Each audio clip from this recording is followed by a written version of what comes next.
Hello again, Wired fam. What's going on, everybody? Hope everybody is doing well this evening. How are y'all? Those lights are really, really bright, aren't they? Everybody okay with those lights? I hope so, because I can't turn those off. So we're going to roll with it. All right. We're going to roll with it. Hope those aren't blinding. They're not too blinding to me. Just kind of looks like I have a halo going on. Whoa. I told them I wanted light in the shop. I said, I want plenty of light. I want it to be daylight down here. And they said, gotcha. So daylight. That's what that is. Let's see who all is on tonight. Guys, don't forget when you get on, drop me a hello. Let me know where you're from. I always like to hear where you guys are from. That way I know where we're reaching out to. I say that every week. I'm like a broken record sometimes, right? But I like to see, and I always come back and look and see how far we're reaching out to. So it's really cool to see y'all on here every week and be able to say hello to you guys every week. So let's see here. Dave D from Lake Hartwell. What's going on, Dave? Got a big tournament down on Lake Hartwell this week, right? Got the Crappie USA. Is it the Classic this week, right? Isn't that right? So got a big tournament going on down there on Lake Hartwell this week. It ought to be fun. It ought to be a good tournament. Heidi, what's going on? She says, good evening, Matt from Idaho. How is Laura? Laura is doing well, guys.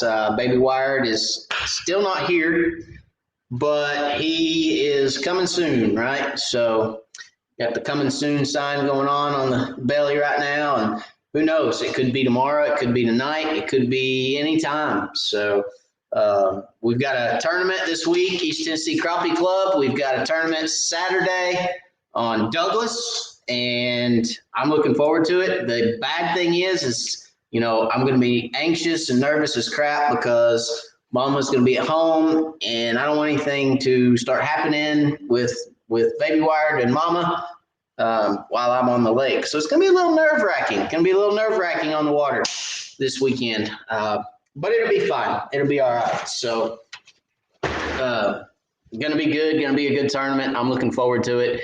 And I think there's going to be a great turnout. They're calling for a little bit of rain, but I think it's going to move out early Saturday. I don't think it's going to really impede us too much for the whole day.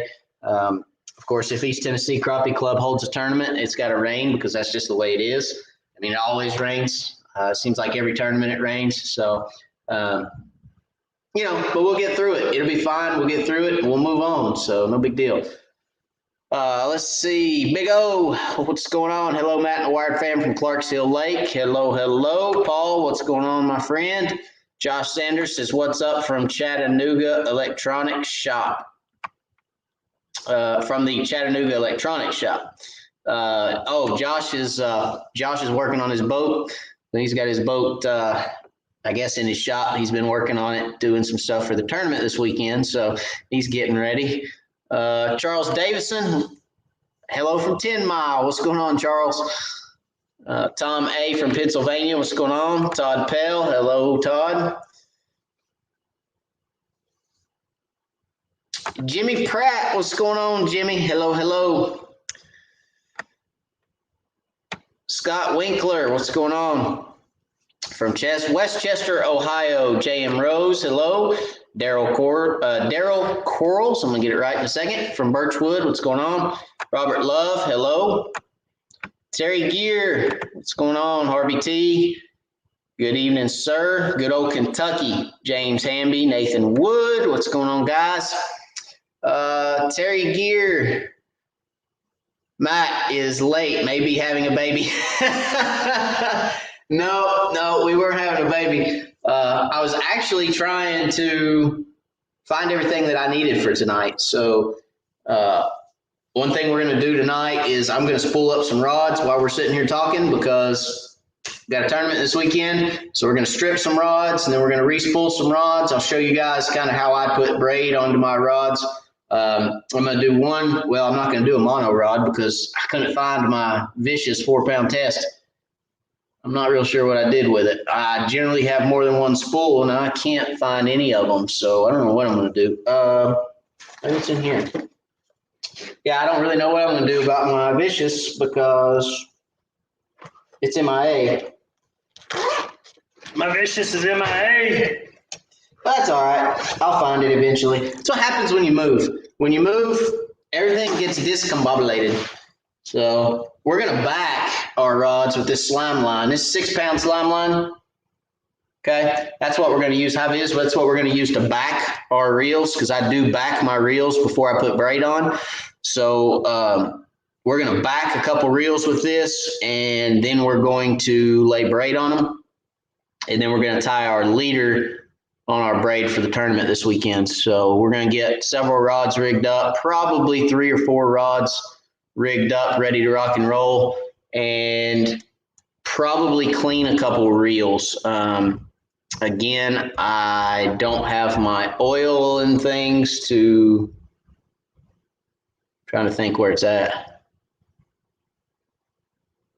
I don't even know where my oil is to oil my reels. I'll have to find all that again. Generally, I oil my reels before a tournament too, but we're not going to do that this time because I don't know where my oil is. But anyway, we are going to spool some reels and get ready for the tournament this weekend. So that's one thing we're going to do tonight. Danny Rock from LaGrange, Georgia. What's going on, Danny? Sportsman's Paradise, Crappie Kings. Hello, Matt and all the crappie getters. What's going on? Ron Hall. Hello. Kenny Sparks.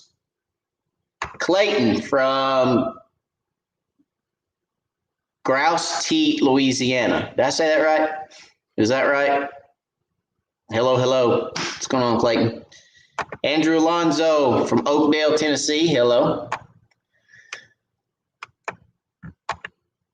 Paul Greer. Hello. Dave Deese's Crop USA Classic. Yep, that's happening on Hartwell this week. A bunch of guys down there fishing for that. From Robert from South Arkansas. What's going on? Trey from Texas. Mr. Curtis Hobbs in the house, Mr. Lightwire Hook. He says, hello, Matt from 6-0 Georgia Bulldogs. Yeah. Hey, Tennessee's been looking pretty good. I mean, I'm surprised. They actually been looking pretty good lately. So we'll see. We'll see what the season holds. I think everybody in Tennessee is now optimistic about our chances and about our football team, as to they were just completely just turned off. And it was like, nah. So we'll see. At least we've won a few games. That's always a plus. Mike Frito, what's going on? Frito, hope I said that right. Joseph Thaxton, hello. Joel Nash, what's going on, Joel? Hope all is well. All is well, my friend. Hope all is well with you. Jody Gosway from Oliver Springs, what's going on? Ronnie Harris from Carrollton, Georgia, what's going on, Ronnie? Mike Morrison from Clarks Hill Lake, what's going on? Stone Cold, what's going on from Rock Springs, Georgia? Got Mr. Ashley Coffee in the house, guys. Johnny Coots, Kenneth Pippins, Jeff Branham, what's going on, guys? David, hello, from Crossville. Mike, Shelby, North Carolina, new to Wired. Enjoy, appreciate what you're doing. Thank you, Mike. I appreciate you being here, buddy. I hope you enjoy the show. And if you have any questions, Mike, please leave me a comment. Put a comment down there. I love to answer questions. That's what we're here for. Mike, that's what we're here for. Sorry, I looked down at a question underneath yours, Mike. But if you have any questions, let me know. I'd love to answer them, buddy.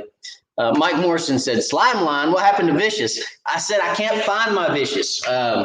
I don't know what I've done with it. It's somewhere in the move. It's in a box somewhere. I thought it was in my desk drawer. So I ran upstairs because my desk is upstairs, and I ran upstairs to my desk. It's not there. So I don't really know where it's at. But we're just backing with it. We're not going to fish with this. We're just going to back a reel with it. So that's what we're going to use just to back the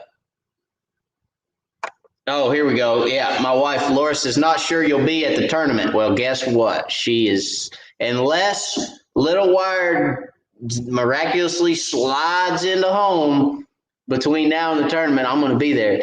But if he starts sliding, if he rounds third Saturday, I'm on my way. I'm on my way home. There ain't no doubt about that. I'll be foregoing the event if he rounds third before Saturday gets here. So we'll see. We'll see what happens.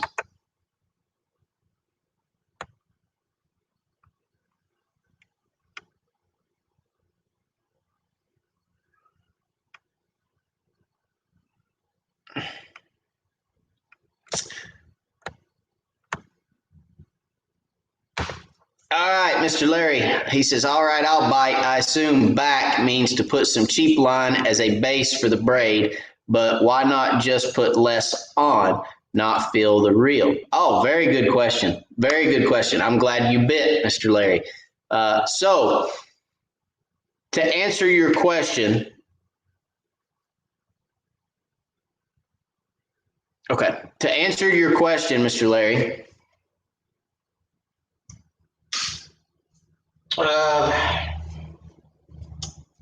hang on just a second. Let's just take this reel off. We'll use this as our guinea pig.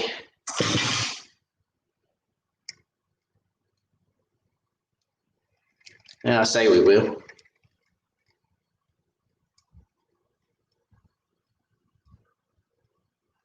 It needs oiled, but I don't know what my oil is, so all right. Take this tag off this new ACC crappie stick without breaking it. All right, this is a 6.5 foot ACC crappie stick. This is a prototype. This is the Tennessee handle, okay?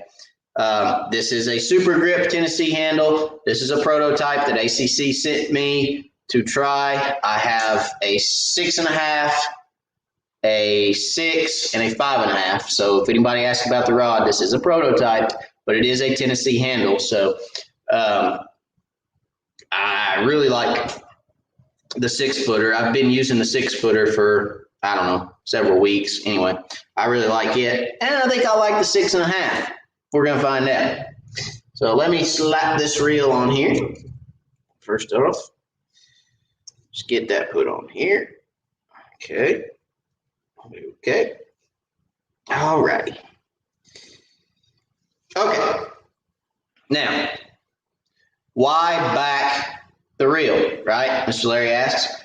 Backing, what do I mean by backing? Yes, I mean, we're going to take this rod apart for simple purposes. All right, so what do I mean by backing, right? So what is backing? Mr. Larry, I'm going to get rid of your question here so everybody can see a little bit better.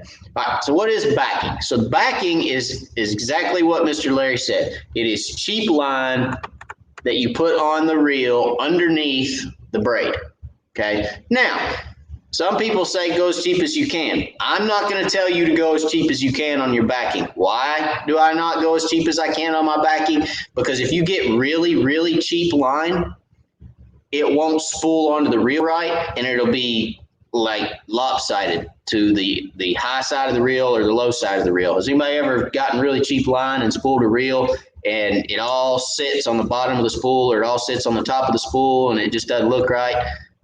Looks like a upside down hourglass on your spool, okay? That's why I don't use extremely, extremely cheap line, okay? I still want some kind of quality to my line. That 6-pound slime line will do just fine. 4-pound, 6-pound vicious will do just fine. But, you know, you don't want the cheapest stuff you can get. You just want cheap, you know, because you're never going to use it. So, Mr. Larry, to answer your question, you're never going to use that backing. You're never going to get into the backing, or you shouldn't. If you do this correctly, you should not get into the backing, okay? Now, to answer your question as to why not just put less on the reel, because when you're casting or if you were going to shoot docks with braid, I don't, but when you're casting or something of that nature, if you've got it way down on the spool, you get a lot of line slap on the spool when it's coming off, and it doesn't come off the spool as well, okay? It comes off the spool better. The closer you get to the bottom of the spool, the tighter the weave is, the more, you know, twists that it has in it, okay? So by keeping it on the outside of the spool, I'm not twisting it as tight, I'm not twisting it as much, and it comes off that spool a lot smoother and a lot better, okay? So that's the reasons why you back your reel before you put your braid on. So how do I back it, okay? It's very simple. Now, for those of you that spool with a roll similar to this, well, any roll, okay? When you spool mono, all right, what you want to do is you want to take your reel, you want to turn it upside down, okay? I'm going to do it y'all's way so you can see. You want to put it upside down and point it at your spool, okay? Now, when you turn this handle, that's turning, you guys see that? That's turning counterclockwise. Well, it's turning counterclockwise to me. I hope it is to you guys too, because you guys are backwards from me. So hopefully it's spinning counterclockwise to you guys, but to me, it's spinning counterclockwise. All right, that's upside down, reel upside down, spinning counterclockwise. When you put this spool down on the ground, you want this line, okay, to come off counterclockwise. All right, you want the line to come off the reel or come off the spool the same way the reel's turning. All right, so when it's like this sitting on the ground, I want that line to come off counterclockwise. Okay, so I'm gonna set that on the ground. So it's coming off counterclockwise. I'm gonna go through the first eye of the rod. Okay, I'm gonna go down here. Now, when I get down here to my reel, a lot of guys will tie directly to the reel. Okay, let me assure you, there is a very, very odd chance that this ever happens. I would have lost a rod the other day, broke it plumb in two, and probably messed up the prop of my motor because I broke a rod off. I was fishing. I was on a guide trip. I broke a rod off, or broke a jig off, set the rod in the back of the boat. Okay, didn't think anything about it. The line jumped to the spool, got in the water, and the prop sucked it in, and it completely spooled my reel into my prop. The entire reel is spooled into my prop while I was fishing. Now, why did I say that? It's not so you guys can make fun of me, okay? Don't go make fun of me in the comments. Somebody probably will, but that's okay. The reason I'm telling you this is because if I would have tied my line to the rod or to the spool, it would have pulled that rod out of the back of the boat into the prop. It would have. I always, that little line catcher right there, okay? I always use that. I always put my line in the little catch. That's habit for me, because if in the event that I ever do get spooled by something, I want the line to come loose. I don't want to sit there and be trying to hold it. If it ever comes to the point where it's spooled, there's a problem. So I always want my line to slide out. So I always use the little catch for my line. All right. So we're gonna put that in there.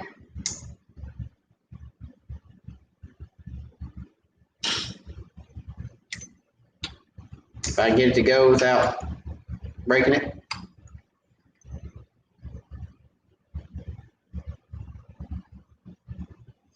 All right, line's in.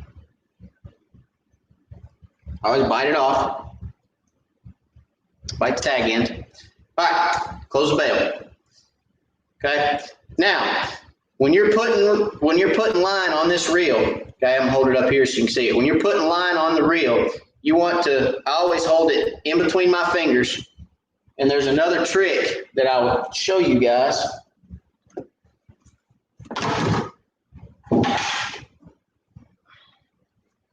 If you get a rag, paper towel is best. All right.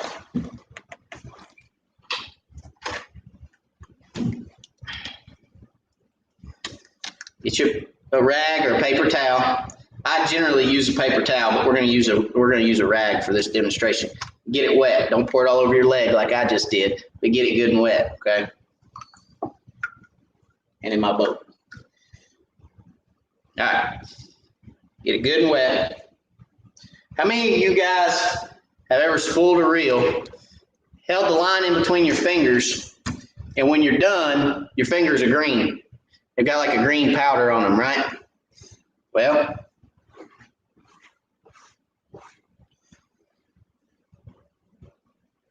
I always get that powder off, and I'll tell you why. because it will actually cause memory in your line, okay, that powder.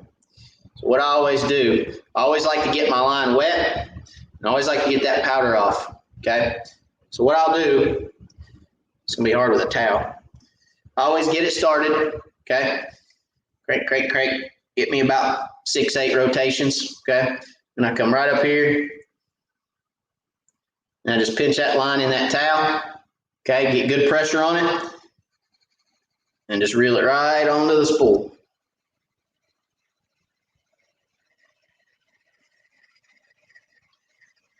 Good and wet. Gets all that powder off of it.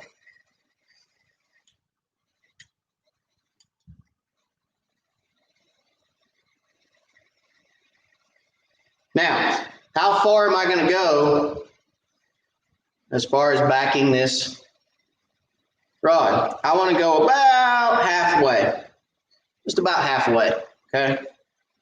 Maybe a little past halfway, 2/3.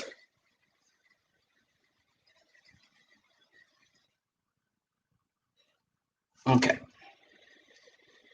Couple more for good measure. All right. So that's about what I'll back my rod. Can you guys see that?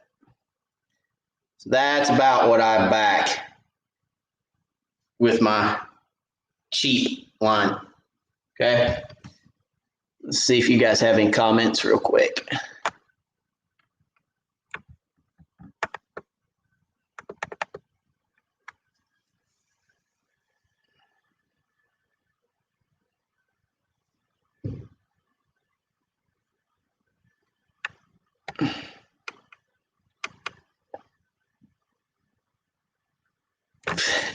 Mike says, Mr. Curtis sure knows how to put a pack together. Great quality product he's putting out. Yeah, Mr. Curtis Hobbs has got it going on, guys. There's no doubt about that. And I'm not going to be able to bite that braid off. So, where are my scissors?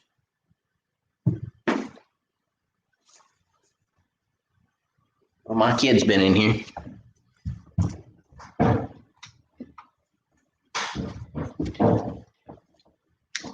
All right. All right, so what do I do from there? Okay, now it's time to put the braid on. All right.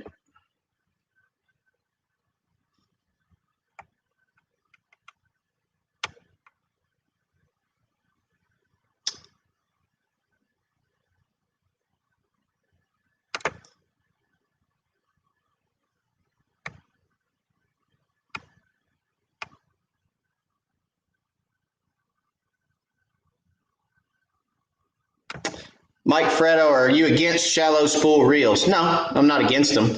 I just don't have any.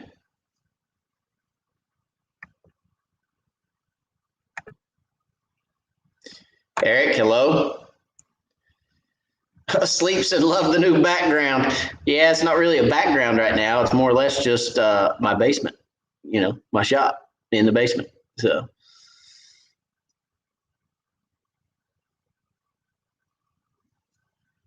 Bobby said, I shattered one that way and tore up a brand new prop. It'll happen. If I would have had it tied to the spool, it would have definitely done some damage, no doubt.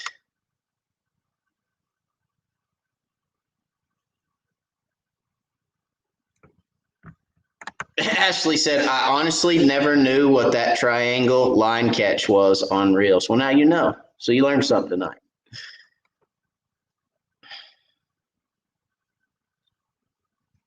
Josh Sanders, I was today years old when I learned how to spool a reel. Well, there you go.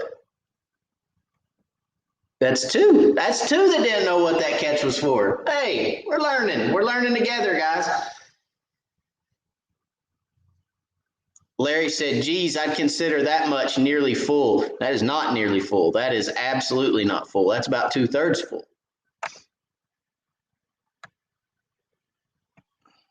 Tim Dickerson, FYI to all East Tennessee Club, White Pine Marine Tournament Trails, Saturday at a Dangerous Free Launch. They've been averaging 125 boats. Tim, I'm not gonna poop on your parade tonight, my friend, but why does everybody keep, pushing, oh, White Pine Marine Tournament, White Pine Marine Tournament. Do you guys know there's a White Pine? Yes, we know there's a White Pine Marine Tournament. We don't care. It's a public ramp. It's a free ramp. And look, if we have to wait, and we'll wait. It don't bother us. I mean, if we have to wait in line, we'll wait in line. We'll get right in there with them. It don't make no difference. I mean, they have every right to be there just like we do. So that's fine. I mean, Tim, we'll get right in there amongst them, We're a hater of nobody. We're a respecter of persons. So no, that's fine. I mean, White Pine can hold a tournament there. 125. That's gonna be fun. I don't know what y'all are talking about, but have all them boats around, all those people moving around. That's fun for me. I don't care. Yeah, don't bother me a bit. So I don't think any other East Tennessee Crappie Club member cares about it either.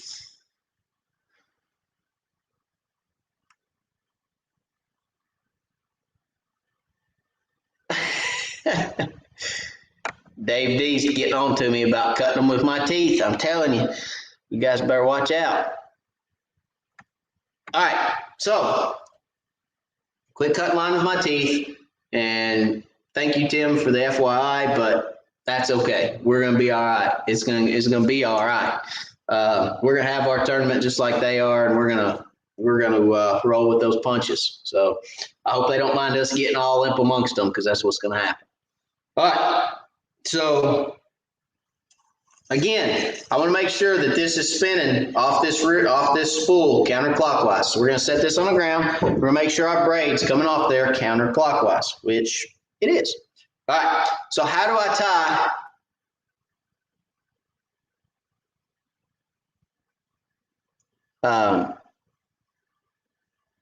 How do I tie my braid to my mono? It's simple. I use a Uni Knot. Okay, I'm gonna scoot you guys on up here a little bit. I use a Uni Knot. Okay, so the way you tie a Uni Knot, you take the tag end of both your mono and your braid, and you just overlap them. Okay, and you want about 8 to 10 inches of overlap. Okay, then you take. I'm going to try to get you guys where you can see this, okay? So you take the tag end of one, which this is the tag end of my braid, and you create a loop, all right? Right back there, okay? You create a loop. Then you take the tag end of this loop that's sticking up, and you wrap it around both lines. 1, through the loop. 2, 3, 4, okay? And you pull that tight. You see that? And the way I do it, because it's easier for me, I'm right-handed, I flip this around so that I've got my mono tag on this end. Okay? Then I make a loop again, right like that. There's my loop, and I wrap it through 4 times. 1, 2, 3, 4. All right? So you guys can see that creates. When you go back through that loop and then you cinch it down, it creates 2 knots. Okay, so you got a knot here and you got a knot there. Then you just pull these, pull the 2 main ends. See those knots getting closer together? You just pull the main ends. Boop. Those 2 knots meet each other. There's your Uni Knot. That's simple. All right. Then you trim these off, and you trim them just as close as you possibly can, because that Uni Knot's not going to slip, guys. It will not slip. Will not slip, okay? You can trim those off just as close as you can get them to that knot, and I promise you, it will not slip. If you snug it down, it won't slip. You listening? It won't. All right? So there it is. There's your Uni Knot. Now, from there, again, I get my rag, my handy dandy rag, normally a paper towel. Okay.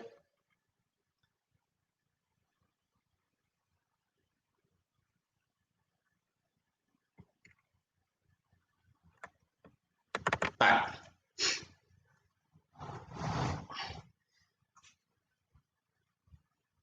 Tim.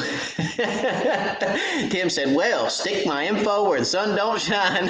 I was trying to be helpful so everyone's not setting in line. No, that's fine, Tim. You're fine, my friend. Hey, look, I appreciate the info.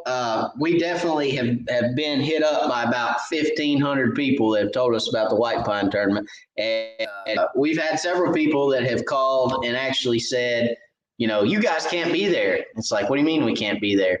Oh, you guys can't be there. White Pine has a tournament. And it's like, no, it's still a public ramp. I mean, we can be there. We just have to get in line with everybody else. It'd be fine. Well, how many are you going to have? I don't know, 20 to 30 boats. And they're like, oh, well, that's going to slow us down. You can't do that. I'm like, I'm sorry. I mean, we're going to be there. So it's kind of been, you know, this roller coaster of I guess, emotion from a lot of people. So you're fine, Tim. Don't worry about it. You know, we're gonna do our best. We're gonna have a good tournament, and we're gonna try to keep everybody on an even keel. We're gonna get out safe, come back safe, and that's gonna be the end of that. So don't worry about it, my friend. No worries. All right. So again, I'm gonna take my rag. I'm gonna hold my line right there. All right. I'm just gonna go right on there with that braid. Okay, on up here where you guys can see me. Ugh. And I'm gonna go right on there with that braid, nice and snug.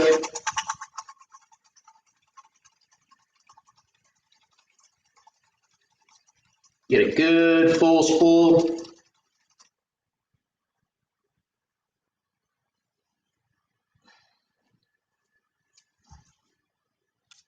There it is, guys. Nice full spool. Ready and rocking for the tournament. Mr. Larry, that's a full spool, my friend. Right at the edge of the outside of the spool is a full spool, just underneath it, okay? Now, if I look down, straight down on this spool, I don't see any of my line, okay? So if I look right down on top of it, right here, I don't see any orange. That's how you know you're right on it, okay? If you look down this spool and you see orange, you're going to have problems. Why is that? Okay, you look right down on top of this and see orange on the outside edge of that spool, you're going to have problems because you're too full. Then your line's going to bird nest off of your spool. But I'm good, and that is a good, solid, full spool of line. Okay, now, one thing I do from there is I'll pull out enough, okay, make sure I get to the end of my rod plus about 5 feet, okay, outside or hanging down, okay. That way I get good full rod full of braid, okay, and that's it. Oh, no, it's not. Where's my rod tip? All right, so put my rod tip back on, guys, because I took it off to make it easier to maneuver. All right, so let me run this. You run my braid through my rod here. And yes, I do this every tournament. I re-spool my rods every tournament. Braid, if I'm really busy and I don't have time to get to my rods before the tournament with braid, I typically will not re-spool braid every single time if I don't have time in the day. But if I have time in the day, I'm re-spooling, okay? All right. So now let's talk about fluorocarbon. Okay, that's a 6-pound fluorocarbon. I also have an 8-pound somewhere in here.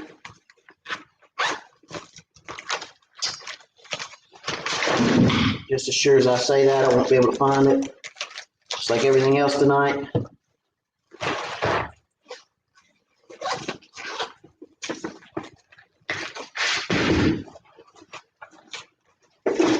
There it is. All right, I also have an 8-pound, so I typically run 6 or 8. All right, it's a fluorocarbon leader. It's 100% fluorocarbon. I don't know if you guys can see that. That is Vicious Fishing fluorocarbon. It's 100% fluorocarbon line. It is cleared. All right, clear as can be. Why do I run a fluorocarbon leader? Because that fluorocarbon leader is invisible underwater. Absolutely invisible. Now, you've always heard people say crappie aren't line sensitive. I have said crappie aren't line sensitive, and I don't believe they are. But if I can have a clear leader that is absolutely undetectable, why not? Right? So I generally go about 3 or 4 feet. Okay. I generally go about 3 or 4 foot on my leader. Snip that off. And then same thing. All right, exact same thing. I tie me a uni knot.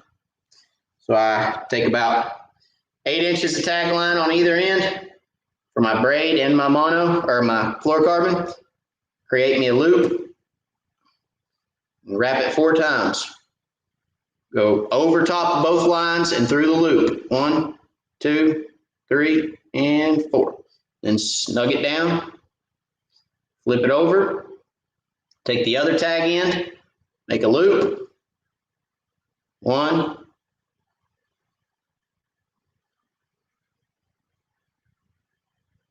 2, got butterfingers, 3, and 4. All right, snug that down, pull them together. There it is.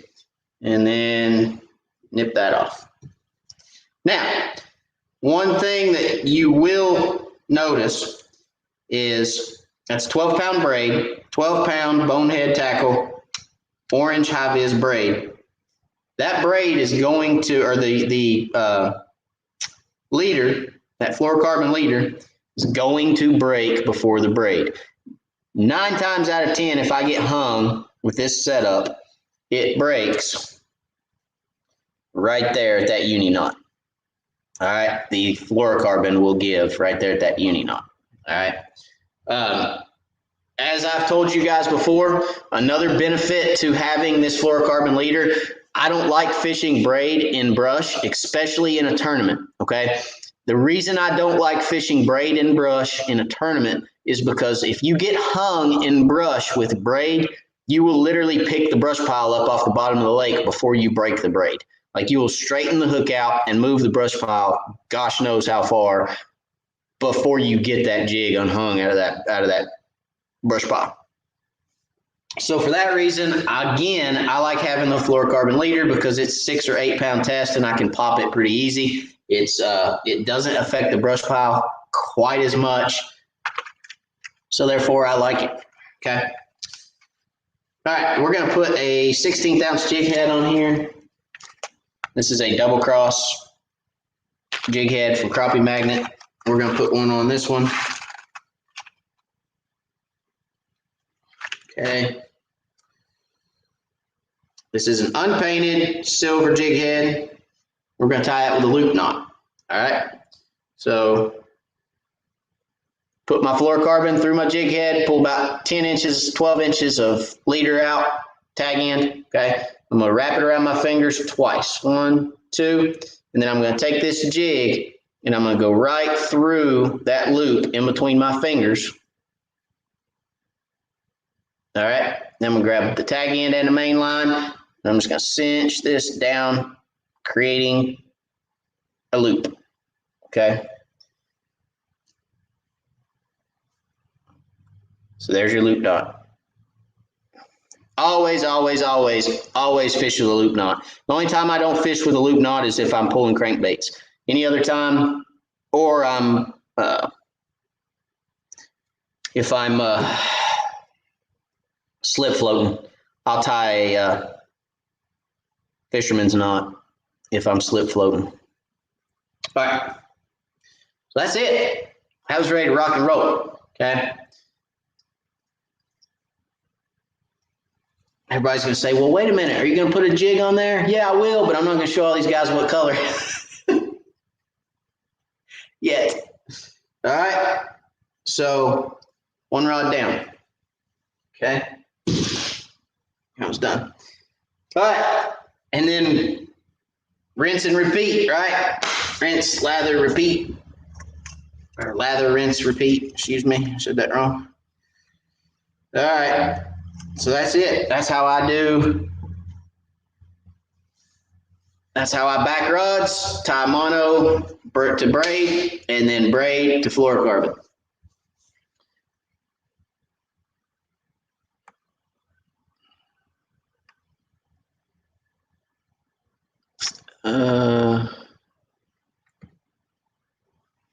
Slab Buster says that knot will not hardly break either. The line will most time very strong knot. A uni knot, yeah. A uni knot is very strong. The uni knot will not give, and the knot will not break. The line below the knot is where it'll break. Thank you for clarifying that, Slab Buster. It will not break it. The knot itself won't break. The line on either side will break.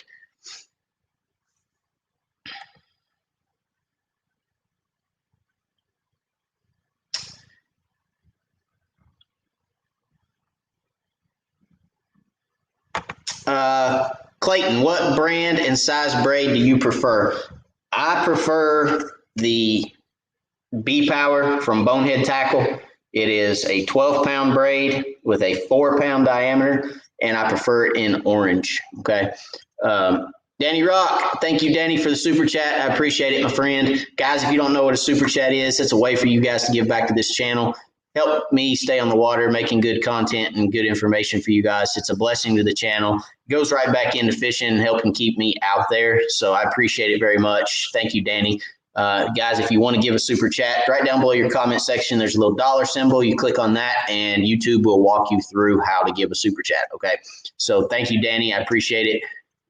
That's a blessing to me in this channel, and thank you for it.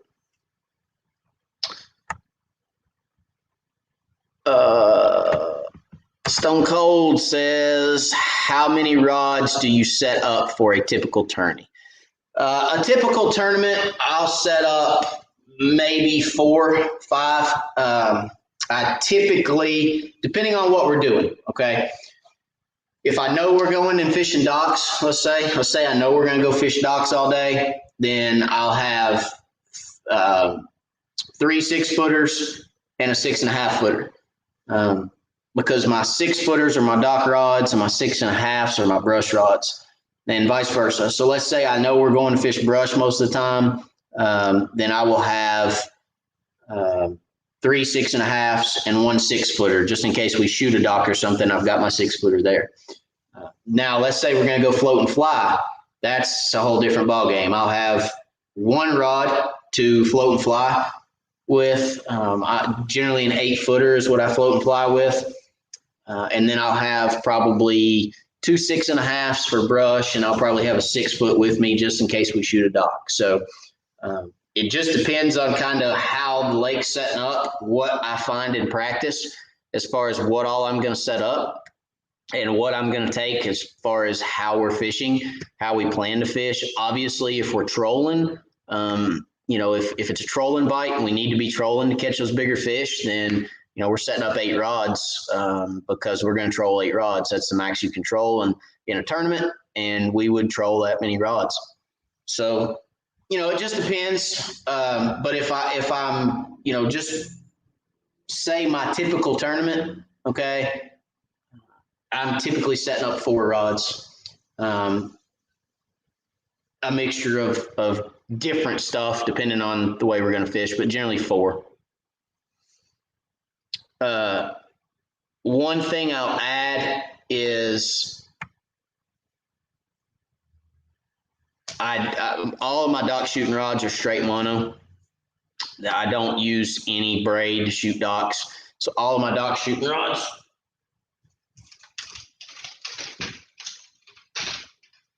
which I probably won't respool because I just respooled them. I had a guide trip the other day. All of my dock shooting rods, all my 6-footers are straight mono. Okay, that is vicious. High vis yellow, 4-pound test. That will go to the tournament with me Saturday, and it's just straight mono. It's just straight vicious 4-pound test. Nothing special about it. But I do not tie any type of braid or uni knots or anything in it. It's just straight mono. Okay. Simple and easy on that one. Taylor Thomas, very good question. Any reason for unpainted jig heads? Silver's a color, Taylor. Silver is a color, guys. So, you know, there's this, I think there's this, I guess,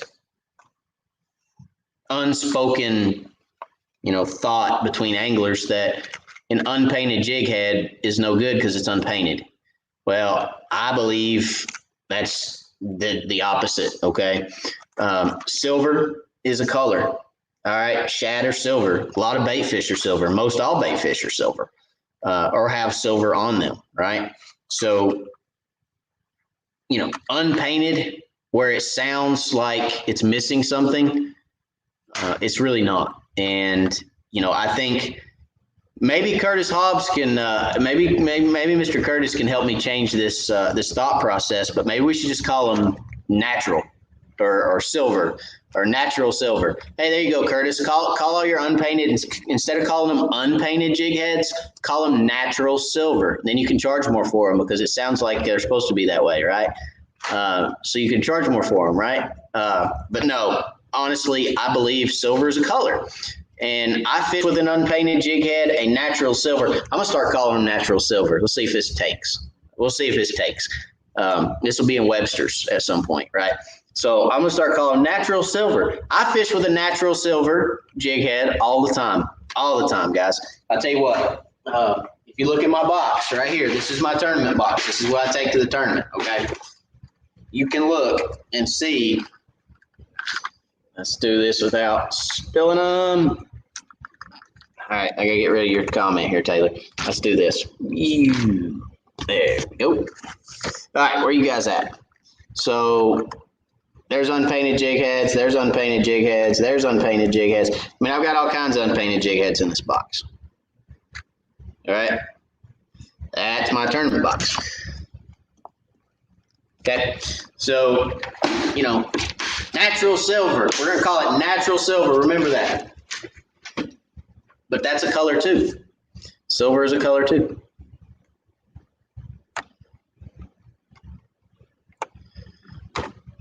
Charles, what type of line do you use for dock shooting? I use Vicious 4-pound test. Okay. Vicious 4-pound test high vis. That's all I use for dock shooting. That's religious. 4-pound test Vicious. The only reason I have slime line here tonight is because I can't find my Vicious. I don't know where it went. It's in a box somewhere that's not unpacked, along with the rest of my stuff. So there's that.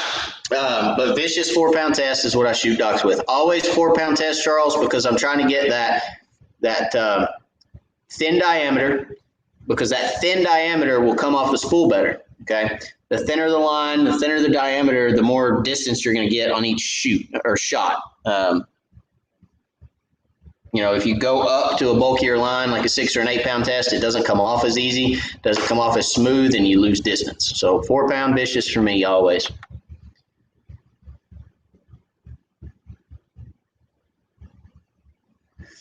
Josh Sanders. All right. For anyone newer to the lives, I bet 4 of the jigs will be black and chartreuse, purple and chartreuse, moon dust, and grasshopper. How much you want to bet, Josh? This could get interesting, guys. How much you want to bet, Josh?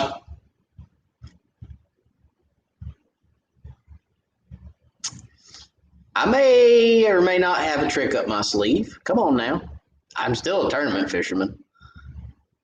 Yes, those are my go-to colors. Then the colors that Josh named are my go-to colors, but not on Douglas. So there you go. That's all I'm telling you. Don't ask any more questions, Josh. That's all I'm telling you. It wouldn't be any of them. Fail. All right. Larry said, nailed it. Guys, I'm telling you. All right. You fishing Crappie USA Classic? No, I am not. I am not fishing the Crappie USA Classic. I kind of wish I was, because I love Heartwool, and it's, you know, I've got a lot of stuff down on Heartwool, but I am not fishing it now.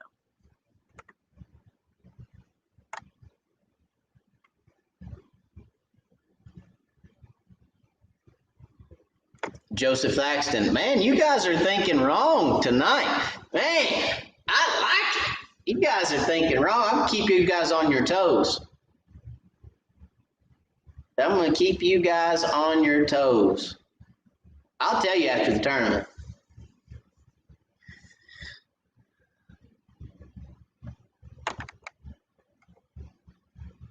All right. Clayton, is there a method to the madness on what size rod to choose when dock shooting, or is it just preference? New to this technique and so many links. Yes, Clayton, there is. There is a method to the madness, okay? So let me kind of explain a little bit of the method behind my madness, and then you can make your decision based on what I feel is the best length to dock shoot. Everybody does have a little bit different opinion, okay? But it's all about a couple different things, all right? First of all, backbone. What kind of backbone and where does that backbone, let's try not to break a rod, but where does that backbone land or lay on each rod length, okay? Now, where the end of that backbone is, okay, or where your point of no return is for your bend, okay? Because there's a point of no return, and if you get past it, all right, right now it's about in that light, so it's about, I can't point and show you guys, so it's about right there on that second eye, okay? About on that second eye is where it stops bending, all right? You see that right there? Where it really starts to bend is about on that second eye, okay? Each length, the backbone is going to be set in a different position, okay? So really, a perfect backbone is going to give you the right trajectory on that jig when you release it. So when you pull that jig back, okay, if that backbone is too far forward, you're going to have a lot of tip, and you're not going to have much of the center of that rod, so you're going to lose distance, okay? If the backbone's too far back, you're going to have too much tip, and that jig is going to swing, and you're going to have a hard time being accurate with your shot, okay? Now, if I'm getting in the weeds here, somebody stop me, but I'm very attentive to detail. I really pay attention when it comes to detail, so if I get too in-depth or too detailed, tell me to hush. All right, so again, you want that backbone in the right place so that you have a good mix of tip and a good mix of swing, okay? Because when you pull that jig back here and you let go of that jig and you let go of your line, that jig has to come down the rod, across through the bottom of the swing, and then starts rising again. That's how you get your shot, okay? It comes out and down. It's like a rifle. When you shoot a rifle, it goes, it starts out low, and then it climbs, and then it falls back down, right? So think about that when you shoot your jig. When you shoot your jig, it's going to go, it's going to rise, it's going to start out low because you're underneath your rod with your jig. You know, you got your jig down here, okay? So it starts out low, and then it rises, and then it falls. Same thing, all right? So you want to make sure that that backbone is in the right place. For me, that backbone is perfect on a 6-foot rod, all right? Now, everybody knows I was religious to B&M before I made the switch to ACC. When I found ACC and made that switch, I never looked back. All right, but the 6-foot dock shooter from B&M is a good one too. The 6-foot rod is probably, in my opinion, as far as distance and accuracy, the 6-footer is where it's at. A 6.5 is going to give you too much of that swing. And a 5-footer is it's going to be a lot of tip, and you're going to lose a lot of accuracy, okay, and distance. All right. So a 6-footer is where it's at for me, and that's kind of the method behind the madness, is trying to figure out, you know, what is best for you. And some guys say they can shoot a 6.5 better, and that may be because where their release point is. I mean, your release point is going to make a big difference too. So.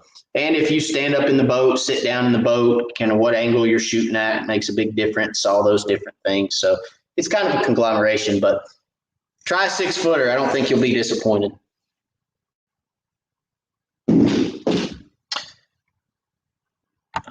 Let's see, Nathan Wood. thanks again for the help with the live scope last Saturday. I received the new battery yesterday and can't wait to get the live scope out on the water.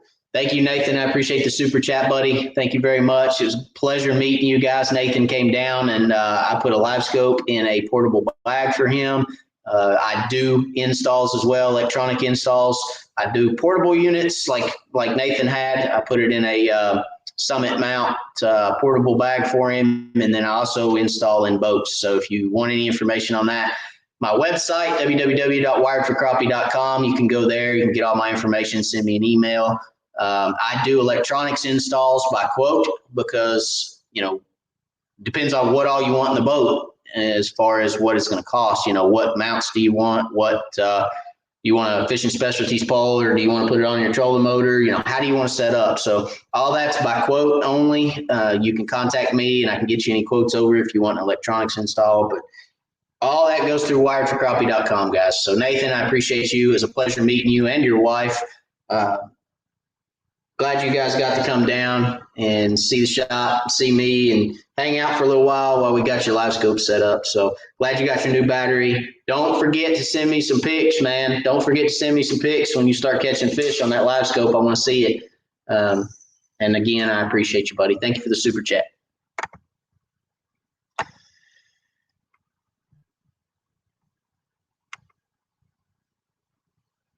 All right, let's see.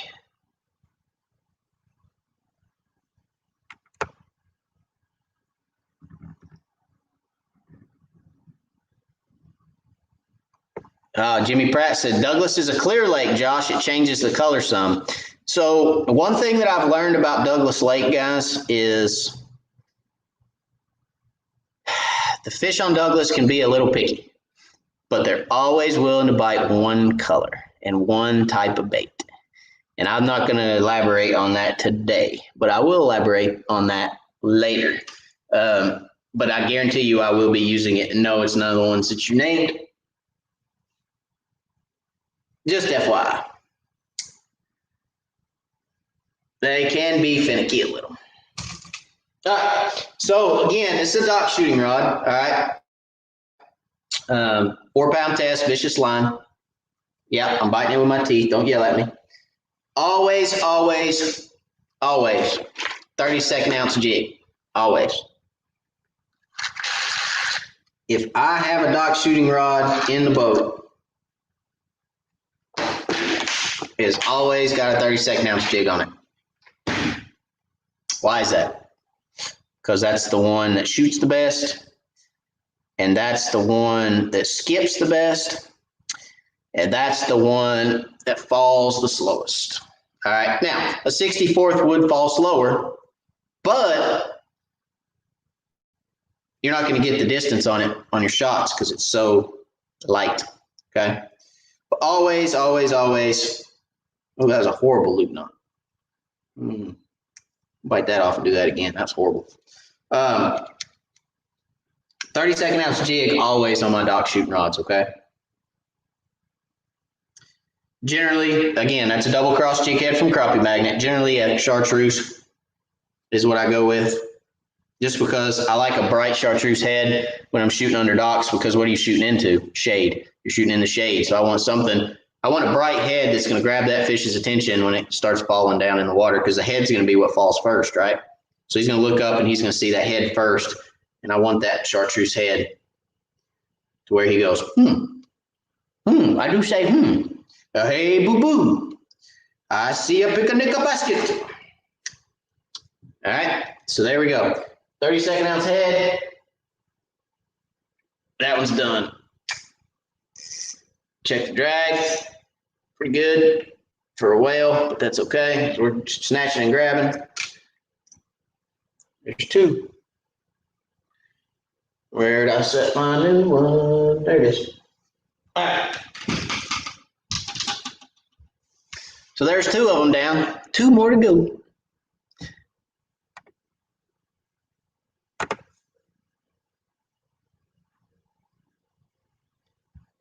Yeah, it's specific to the lake for sure, but we know he loves those colors. I do love those colors. And I will have a black and chartreuse tied on, I'm just saying. That will not be, what I expect them to kind of bite on for the most part, but I will have a blackened chartreuse tied on. So last year when we fished Douglas, blackened chartreuse was a factor for sure. Later in the day, they switched over to blackened chartreuse. So I caught them on blackened chartreuse last year. But yeah, Joel Nash, he's going more natural this week. Maybe I'm throwing you a curveball, guys.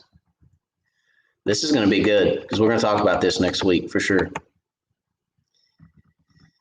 Oh, here it is. What is the perfect fishing boat for crappie?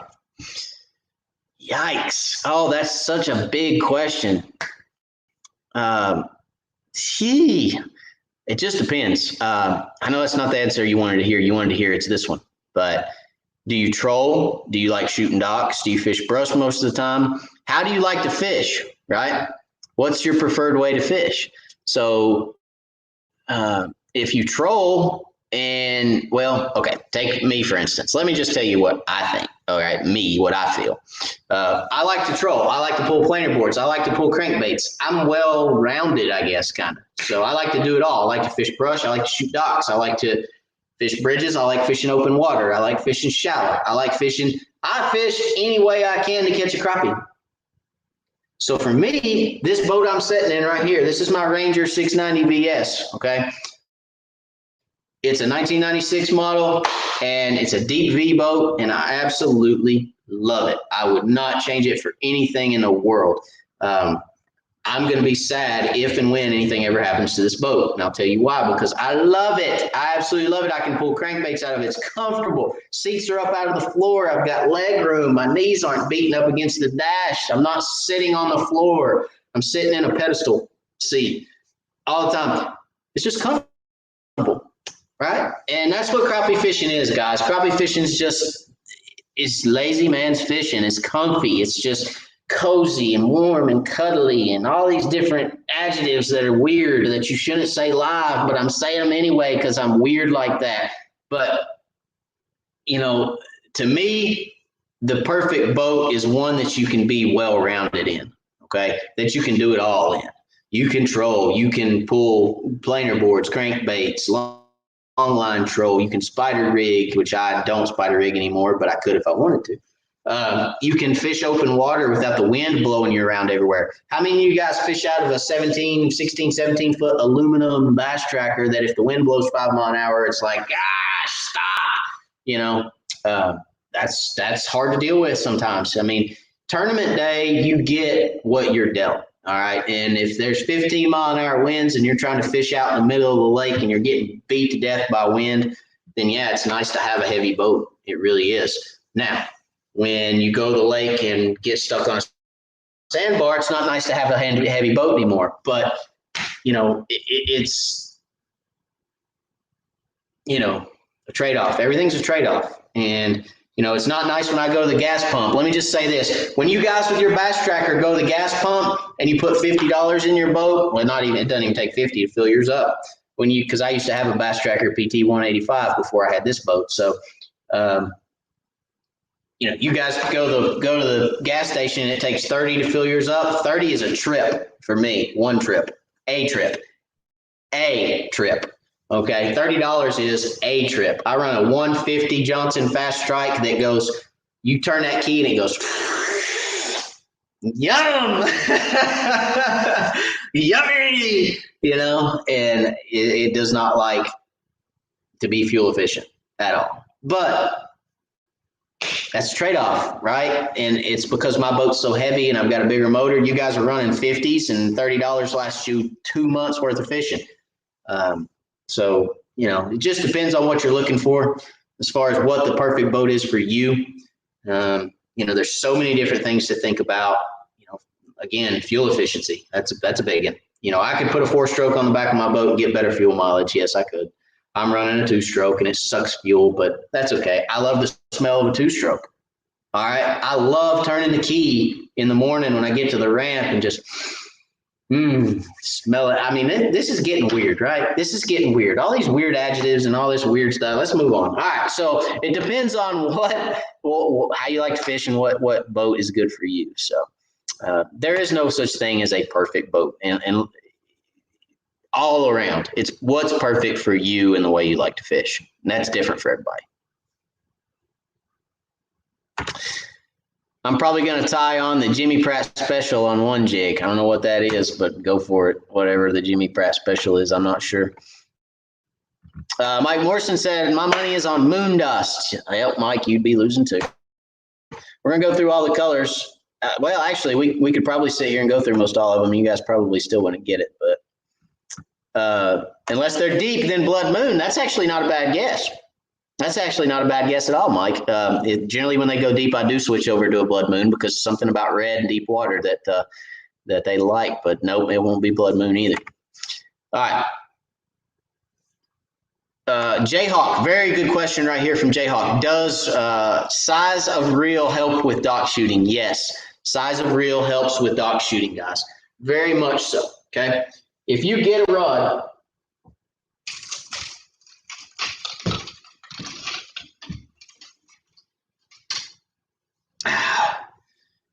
You get a rod that's got too small of a bezel, okay? If you don't get a rod with a large enough bezel on it, all right, this is the bezel, spool.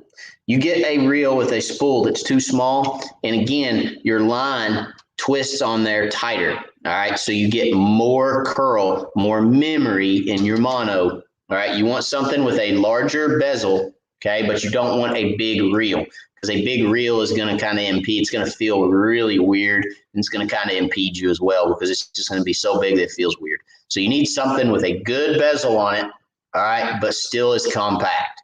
This is a Pflueger Try-On, size 25. Ow. Okay, Pflueger Try-On, size 25. That's what is on every one of my rods, every single one of them, all right, that I fish with, tournament fishing for sure. My trolling rods, they have different reels on them, but that's because all I got to do is they're there for is to pull reel or to pull line in when a fish bites. But all my tournament reels are Pflueger Try-On size 25s. All right, all my single pole reels because I love the bezel size. It's got a great spool size on it, and then it's compact and it's just a great all-around reel. It's cheap, it's affordable. You can fish with them for 2-3 years. When they break, you can throw them out and buy a new one. All right, so that's what I prefer to fish with. The 20, again, the spool is a little too small for me. The 30, the reel is too big for me. So the 25 is perfect. It's got the right spool and it's got the right compact size.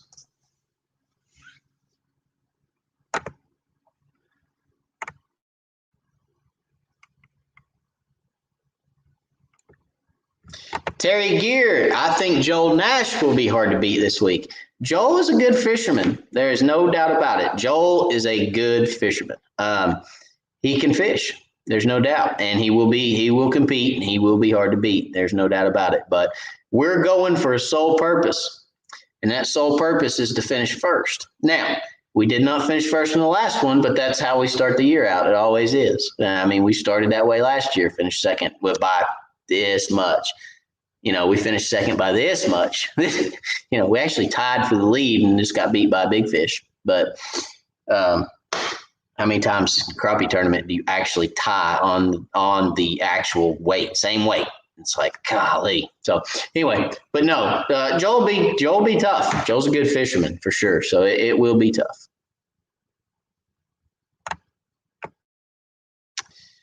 Byron says, so you use monofilament 4-pound for dock shooting. Do you use 6-pound or 8-pound monofilament? If so, for what? I do sometimes use a 6-pound mono for pulling crankbaits. All right. But most of the time it's always 4. It's always 4-pound. I don't really use 6 or 8 for much other than pulling crankbaits.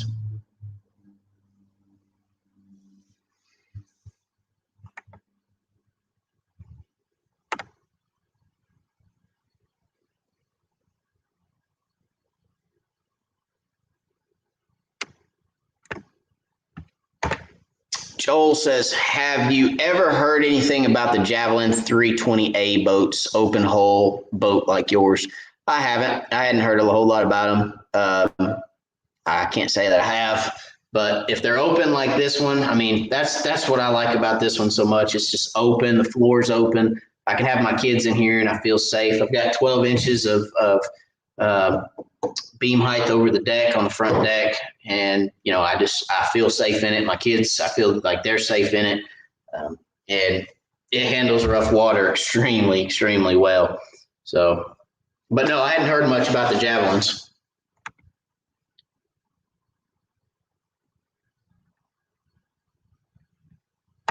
Mike said gas prices are why I have a 4-stroke. Yeah, yeah, gas eats me up. That's for sure. Gas is expensive, but you know, hey, I figure gas is the biggest worry I have. Then I'm doing okay. We're doing all right. So, yeah, but gas. My boat drinks the gas. That's for sure. And I could switch to a 4-stroke, but I love the smell. I love the smell of that 2-stroke, and I'm probably going to run her until she says I can't run no more, and then we'll probably switch. But that's okay. Actually, to be honest, I had a 4-stroke ordered, so I had a new motor ordered last year, and that was last year, and it was like it never came, never came, never came. Couldn't get it, never came, never came. All the motors are going on new boats, can't get one, you know. And finally, I was just like, cancel it, forget it, don't. I'm going to keep running what I got. So, and I'll probably run it until I can't run it no more and then figure something else out.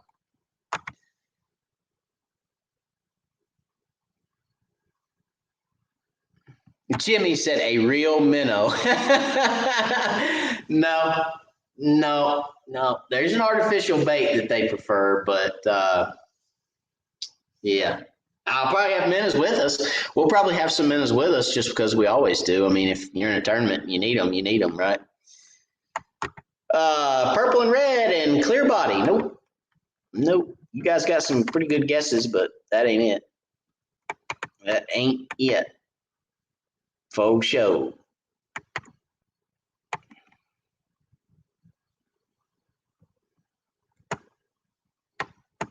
All right, guys. Looks like we got to the bottom of our comments. I'm going to talk for another minute. If you guys have any more questions or anything else you want to know about, please leave me a comment real quick. Let's talk about it before we leave. We've been on here about an hour and 12 minutes. And like I said, I'm going to keep talking, give you guys a chance to put in any more questions that you have.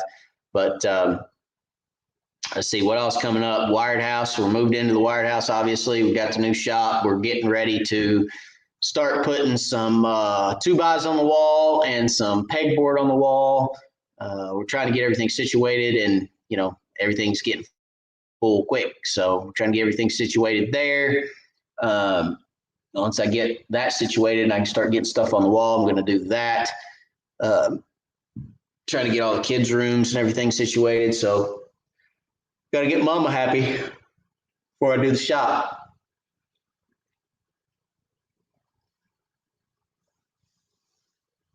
Oh, Andrew said show the garage. The garage is a mess. I mean, a wreck right now. Okay. I'll show the garage, but it is a mess. All right. Hang on a minute. What is the best trolling speed to get depth? Actually, Ben, to get depth, for what? Are you long lining or are you pulling crankbaits or what are you doing? What are you trying to get depth out of?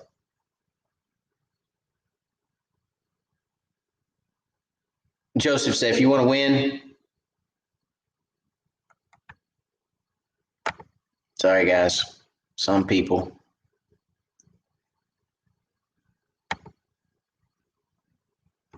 Some people don't know how to help themselves.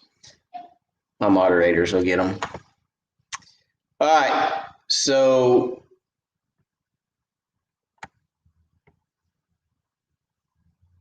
not using dynamite, first and foremost.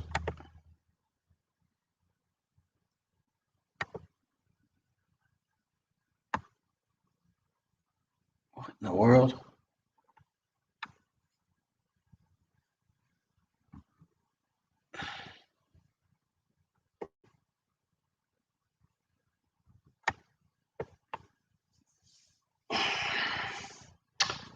Hang on.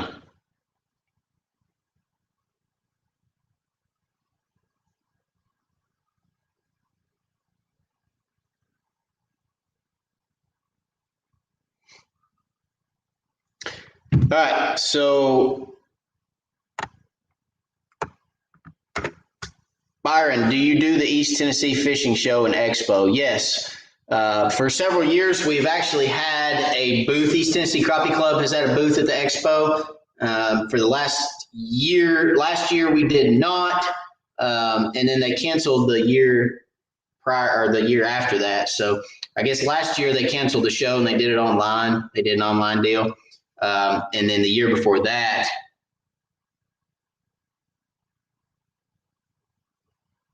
Okay. And then the year before that, we actually did not have a booth, but I was at the show. So I always try to be at the show, Byron. I have done seminars at the show. Some of the guys in our club have done seminars at the show, and we always try to make an appearance at the show. If they are doing it again this year, which I believe they are because I saw some of their posts saying they were gearing up for it. If they ask me to do a seminar, then the answer is yes, I will do one. Hadn't heard. Okay, hadn't heard much. I know Sheila Bunch personally. She generally calls and asks me if I want to do one, but I don't know. She hadn't called this year, so we'll see. They've got a lot going on, but as they gear up for the show, we'll see what happens. But I will be there in some shape, form, or fashion. I think Crappie Cove is going to have a booth at the East Tennessee Fishing Show this year. I'll be in their booth with them probably for at least a day. And then I will probably, I have heard about Bonehead potentially coming up and being at that show as well. If they do, I'll probably be in their booth for a day as well. So I'll be there at to some extent, and what that is, I don't know, but I will check my schedule and I'll let everybody know when that gets closer to time. It's in January, so I'll let everybody know once it gets a little closer to time.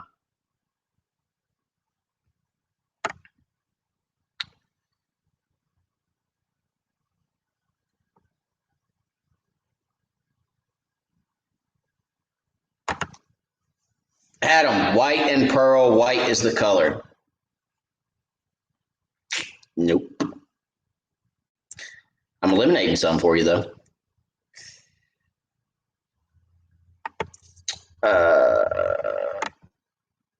Byron said, let us know if you are. I will. I'll keep everybody posted, and I probably will be there. Like I said, to some extent, I'll be there. So, all right, guys, we're going to call it a night. I appreciate each and every one of you for watching. I would like to give some stuff away tonight, but I really, right now, everything's packed.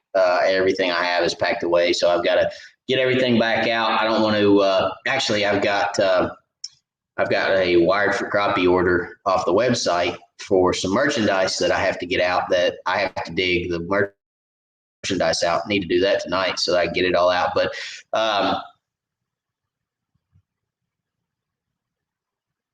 wait a minute.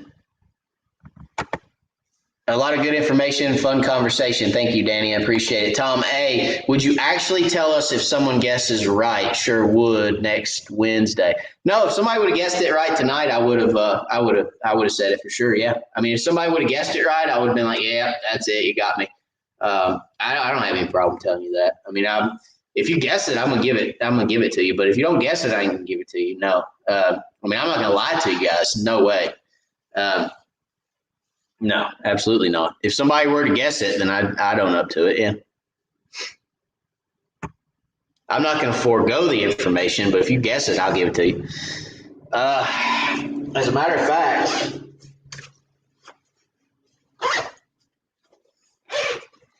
might not have any in here.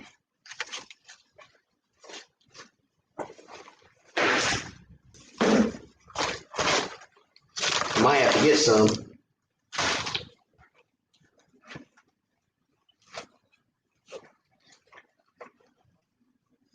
Everybody's looking at me right now going, wait a minute, he's not in the main pouch. What's he doing? I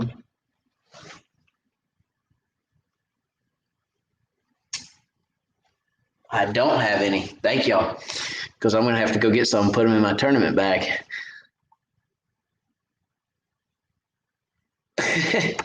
Josh Sanders said, give it a minute. I'm going to name all the colors. Just kidding. I'll see you at the boat ramp Saturday. Sounds good. All right, guys, we're going to call it a night. No, it's not monkey milk. No, it's not pink. I appreciate you guys. I hope everybody has a great week, and we will see you guys back here next week for some more informational stuff. We'll go over some different stuff. I think I'm going to try to change the lower unit oil next week. May do that on live. And then I've got to put a new water meter gauge in the boat because my water meter gauge has gone bad. So I got to do that. May do that on live. I don't know. I mean, we'll play around with some different stuff. Like I said, we're going to do some different stuff while we're in the shop. Getting on here live with you guys, give me an opportunity to go over some different stuff with you guys, and maybe it'll help somebody. Just like tonight, there's a couple people on here tonight that did not know that little catch on your reel was a line holder for if you ever do get spooled, it slips right out and doesn't damage anything. So anyway, there's always somebody out there that needs a little something, right? That little thing that somebody has overlooked. Can really help people a lot of times. So anyway, we're going to do a bunch of different stuff. I'm looking forward to it. As always, guys, God bless. Thank you so much for being a part. No, it's not orange. No, it's not pumpkin. But thank y'all for being a part of Wired for Crappie and everything that we do. And hope you guys come back next week. Same time, same place. I will be here, and I appreciate y'all very much. Thank you. God bless. Good night. We'll see you guys later.